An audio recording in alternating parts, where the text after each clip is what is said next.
नमस्कार मित्रांनो, मी हेमंत. मित्रांनो, युद्धामुळे भारतात पेट्रोल आणि डिझेल याचा निर्माण झालेला तुटवडा, त्याच्या धडाक्यात वाढलेल्या किमती, हे सर्व आपण बघितलेलं आहे. आजही त्या वाढलेल्या किमतींचा भुर्दंड आपल्याला बसत आहे. पण आता इराण आणि अमेरिकेत शांतता करार झालेला आहे. या शांतता करारानुसार युद्ध थांबेल किंवा थांबलं सुद्धा आहे असंही आपल्याला म्हणता येईल. अर्थात जेव्हा हे युद्ध सुरू झालं तेव्हा फेब्रुवारी महिन्यामध्ये क्रूड ऑइलचे जे बॅरल असतात त्याच्या किमती जवळपास $75-76 प्रति बॅरल एवढ्या होत्या. त्यानंतर मार्चमध्ये त्या 100च्या जवळ पोहोचल्या आणि मे महिन्यात जेव्हा युद्धाची तीव्रता सगळ्यात जास्त होती आणि हॉर्मुझची सामुद्रधुनी ही वाहतुकीसाठी बंद होती, त्या काळामध्ये जवळपास $126 प्रति बॅरल एवढ्या या किमती पोहोचल्या होत्या.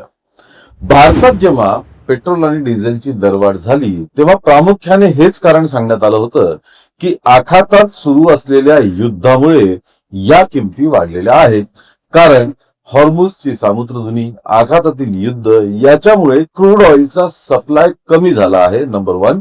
आणि दुसरं कारण म्हणजे इंटरनॅशनल मार्केटमध्ये म्हणजे आंतरराष्ट्रीय बाजारपेठेत या क्रूड ऑइलच्या किमती सुद्धा वाढलेल्या आहेत, ज्या की मे महिन्यात सर्वोच्च पातळीवरती होत्या. $126 प्रति बॅरल इतक्या होत्या. पण आता शांतता करार झाला. हॉर्मुझची सामुद्रधुनी ही सुद्धा आयात आणि निर्यातीसाठी खुली झालेली आहे आणि त्या उपर आता पेट्रोल आणि डिझेलसाठी लागणाऱ्या क्रूड ऑइलच्या किमती या सुद्धा आंतरराष्ट्रीय बाजारपेठेत जवळपास 40% कमी झालेल्या आहेत.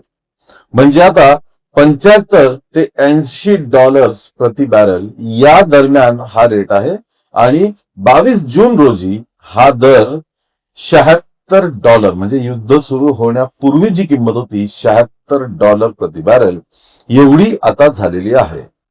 आता आंतरराष्ट्रीय बाजारपेठेत क्रूड ऑइलची किंमत वाढली की भारतात पेट्रोल आणि डिझेलचे दर वाढले. मग आता आंतरराष्ट्रीय बाजारपेठेत जर क्रूड ऑइलची प्रति बॅरल किंमत ही कमी झालेली आहे तर मग पेट्रोल आणि डिझेलचे दर कमी का होत नाहीत, हा प्रमुख प्रश्न आहे. तर यामागे काही कारणं आहेत, ती कारणं आपण समजून घेऊया.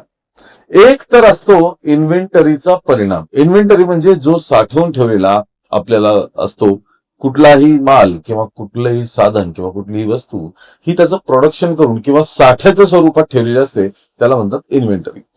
आता ज्यावेळी क्रूड ऑइलच्या किमती वाढलेल्या होत्या तेव्हा सुद्धा भारताने शक्य तितकं क्रूड ऑइल हे खरेदी करून साठवून ठेवलेलं होतं.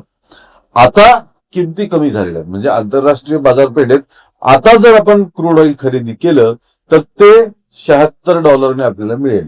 पण हे साठवलेलं ऑइल ज्यावेळी घेतलं होतं तेव्हा ते जास्तीच्या दरात म्हणजे तेव्हाच्या वाढलेल्या किमती 126, 120, 100 वगैरे जे काही त्यावेळेची किंमत असेल त्यावेळेच्या किमतीत हे क्रूड ऑइल खरेदी केलेलं आहे, जे आजही साठवून ठेवलेलं आहे. त्यामुळे सध्या पेट्रोल आणि डिझेलचे दर हे त्या साठवलेल्या क्रूड ऑइलच्या किमतीवर आधारित असतात. त्यामुळे पेट्रोल आणि डिझेलच्या किमती या तातडीने कमी होणार नाहीत. जरी आंतरराष्ट्रीय बाजारपेठेत क्रूड ऑइल स्वस्त झालेलं असलं तरी आधीचं क्रूड ऑइल जे जास्तीच्या दरात घेतलेलं आहे त्याचा दर हा कमी होणार नाही. हे कारण एक, यालाच म्हणतात इन्व्हेंटरी इफेक्ट. दुसरं कारण म्हणजे ज्यावेळी हे आखाती युद्ध सुरू होतं त्यावेळी आता हे असं म्हणतात की पेट्रोलियम कंपन्यांनी खूप मोठा तोटा हा सहन केलेला आहे. त्यावेळी अतिशय कमी पेट्रोल आणि डिझेल मिळत होतं, क्रूड ऑइल मिळत नव्हतं. त्यामुळे रिफायनरीजचा वगैरे हा जो प्रमाण आहे हे अत्यंत कमी होतं. त्यामुळे तेव्हा पेट्रोलियम कंपन्यांना मोठा तोटा सहन करावा लागला होता. आता पेट्रोल आणि डिझेलची किंमत ही काही फक्त कच्च्या तेलाच्या म्हणजे क्रूड ऑइलच्या किमतीवर आधारित नसते, तो त्यातला एक भाग झाला.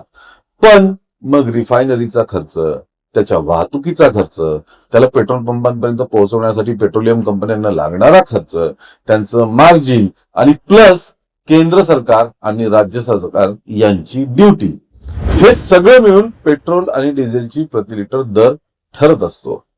यात आता पेट्रोलियम कंपन्या आपलं नुकसान जास्तीत जास्त भरून काढत आहेत आणि हे नुकसान काही 1 आणि 2 दिवसात भरून निघणार नाही. त्यामुळे पेट्रोल आणि डिझेलचे दर हे कच्चं तेल कमी जरी झालं असलं तरी तातडीने हे दर कमी होणार नाहीत. त्यामुळेच आता आपण म्हणतो की आंतरराष्ट्रीय बाजारपेठेत क्रूड ऑइलची किंमत कमी झाली तरी पेट्रोलची डिझेलचे दर कमी होत नाहीत. त्यामागे ही 2 प्रमुख कारणं आहेत. अर्थात नागरिकांची सुविधा, नागरिकांची सोय, नागरिकांचं आर्थिक गणित याची काळजी घेणं हे सुद्धा सरकारचंच काम असतं. त्यामुळे तुमच्या आमच्यासारख्या नागरिकांना अपेक्षा आहे की जर क्रूड ऑइलची किंमत आंतरराष्ट्रीय बाजारपेठेत कमी झाली असेल तर तातडीने पेट्रोल आणि डिझेलचे दर सुद्धा कमी व्हायला पाहिजेत. ही आपली अपेक्षा आणि या अपेक्षेची काळजी घेणं हे सरकारचं काम आहे. मित्रांनो, या सर्व बाबतीत तुम्हाला काय वाटतं हे आम्हाला नक्कीच कमेंट करून कळवा. या व्हिडिओला लाईक आणि शेअर करा आणि आमच्या चॅनलला ताबडतोब सबस्क्राईब करा.